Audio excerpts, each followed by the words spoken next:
You then use this answer as a starting point and make your exercise plans for the future based on it. If you want to earn more money, the first thing you do is sit down and determine exactly how much you are earning right now. How much did you earn last year and the year before? How much will you earn this year? How much are you earning each month? The best measure of all is for you to determine how much you are earning each hour right now. You can determine your hourly rate by dividing your annual income by 2,000, the approximate number of hours that you work each year. Even better, you can divide your monthly income by 172, the number of hours you work on average each month. Many of my coaching clients calculate their hourly rate each week and compare it against previous weeks. They then set a goal to increase the value of what they do each hour so as to increase the amount they earn each hour on a go-forward basis. You should do the same. The tighter and more accurate your calculations regarding your income or any other area, the better and faster you can improve in each one of them. For example, the average person thinks in terms of monthly and annual salary. This is hard to analyze and increase. Conversely, the high performer thinks in terms of an hourly rate, which is amenable to improvements on a minute-to-minute basis. Since you are the president of your own personal services corporation, you should view yourself as being on your own payroll. Imagine you are paying yourself by the hour. Be just as demanding on yourself as you would be on someone else who is working for you. Refuse to do anything that doesn't pay your desired hourly rate. If you have set a long-term financial goal, the next step is for you to determine exactly how much you are worth today in financial terms. If your goal is to become a millionaire in the years ahead, you must calculate exactly how much you have accumulated as of today's date. Most people are confused or dishonest about this calculation. Your true dollar net worth is the amount that you would have left over if you sold everything you own today at what the market would pay and then paid off all your bills prior to leaving the country. Many people place a high value on their personal possessions. They think that their clothes, cars, furniture, and electronics are worth a lot of money. But the true value of these items is usually not more than 10% or 20% of what you paid, and sometimes less. For accurate financial planning, calculate your net worth today and then draw a line from that point to your long-term financial goal. Divide the line by the number of years you intend to spend to achieve that financial goal. In this way, you will know exactly how much you have to save, invest, and accumulate each year in order to become financially independent.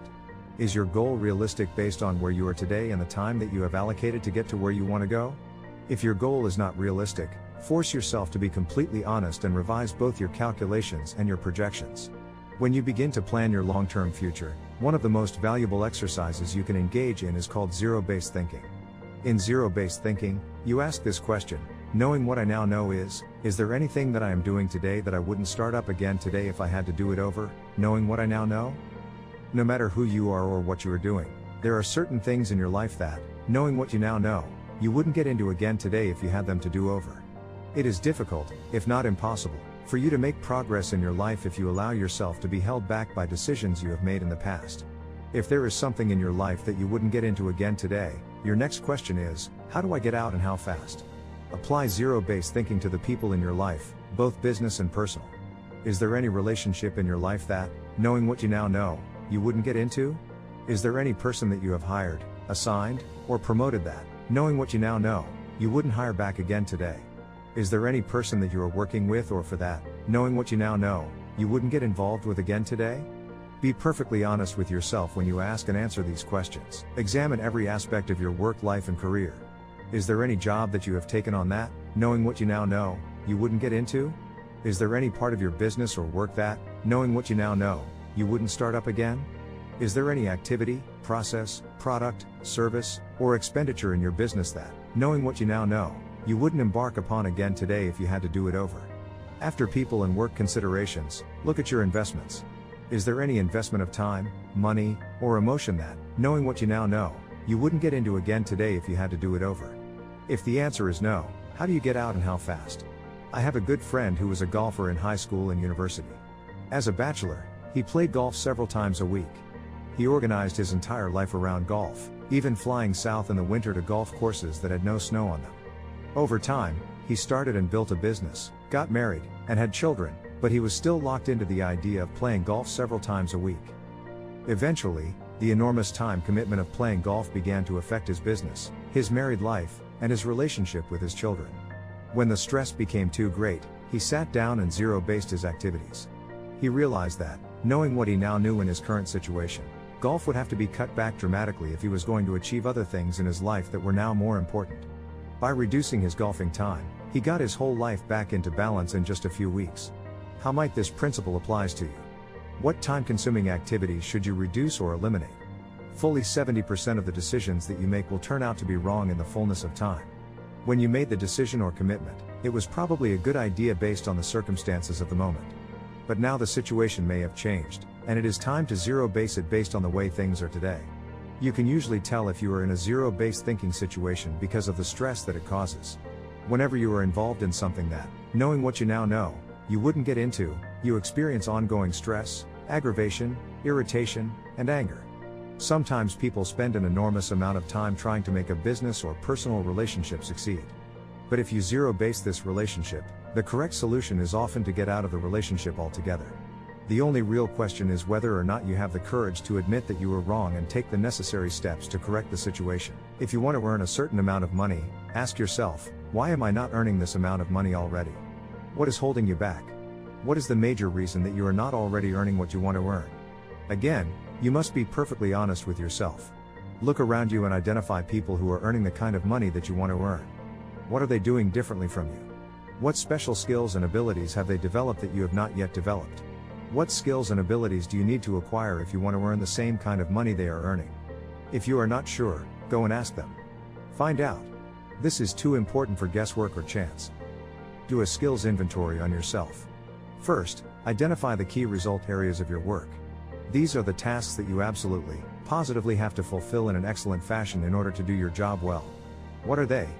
In every job, there are seldom more than 5 to 7 key result areas. These are critical tasks. You must be excellent at each one of them in order to do the whole job for which you are paid. You must be good at every one of these tasks if you want to earn the kind of money that you are capable of earning. Here is an important discovery: your weakest key skill sets the height at which you can use all your other skills. Your weakest key result area, whatever it is, determines your income in your field. You can be absolutely excellent at everything except for one key skill, and that skill will hold you back every step of the way. In what area, at which skill, are you the very best at what you do? What particular skill or combination of skills is responsible for your success in your career today? What is it that you do as well or better than anyone else? Once you have answered these questions, you then look at yourself in the mirror and ask, what are my weakest skill areas? Where are you below average or poor?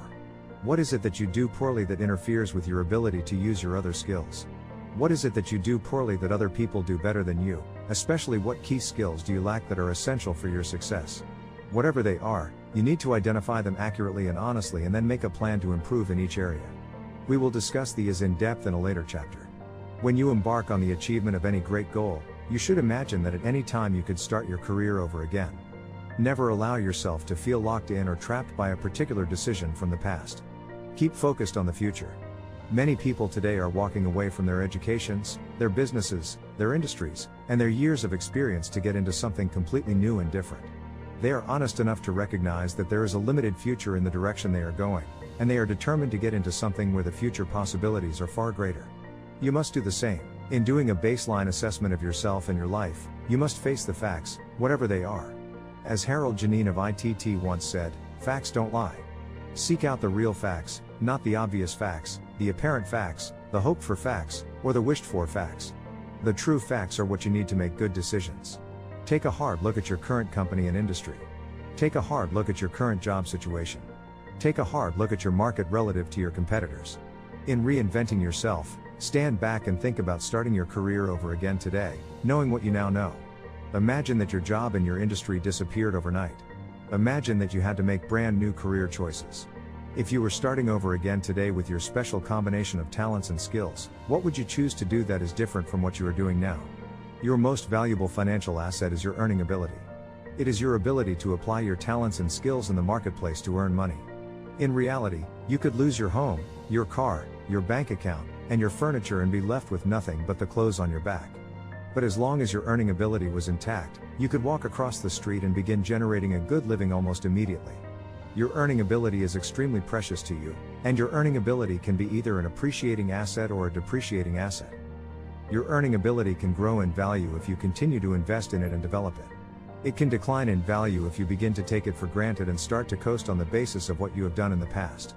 See yourself as a bundle of resources capable of doing many different things. You have a wide variety of skills, abilities, knowledge, talents, education, and experience. There are many jobs and tasks that you could do or learn to do extremely well. Never allow yourself to get locked into a particular course of action, especially if you are not happy with the way things are going today. In mentally starting over as though you were beginning your career anew, look deeply into yourself as well. What good habits do you have that are helping you and moving you toward your goals? What bad habits have you developed that may be holding you back? What are your very best qualities of character and personality? What are your weakest qualities? What new habits and qualities do you need to develop to get the very most out of yourself, and what is your plan to begin developing them? What bad habits do you need to get rid of and replace with good habits? Jim Collins, in his best-selling business book Good to Great, says that you must be willing to ask the brutal questions of yourself and your business if you are going to identify and remove the obstacles that are preventing you from moving ahead. What are some of the brutal questions that you have to ask yourself before you launch wholeheartedly toward your goals? Whenever I do strategic planning for a company, we start off the session with 4 questions. First, where are we now? We gather data and information from every part of the company to develop a crystal clear picture of our starting point, especially with regard to sales, market position, and profitability.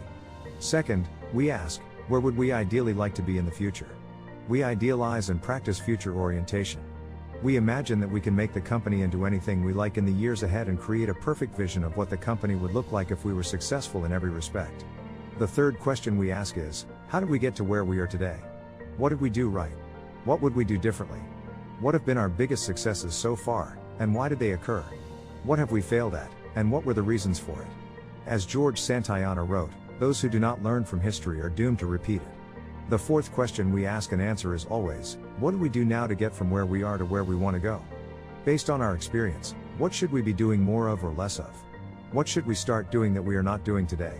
What should we stop doing altogether?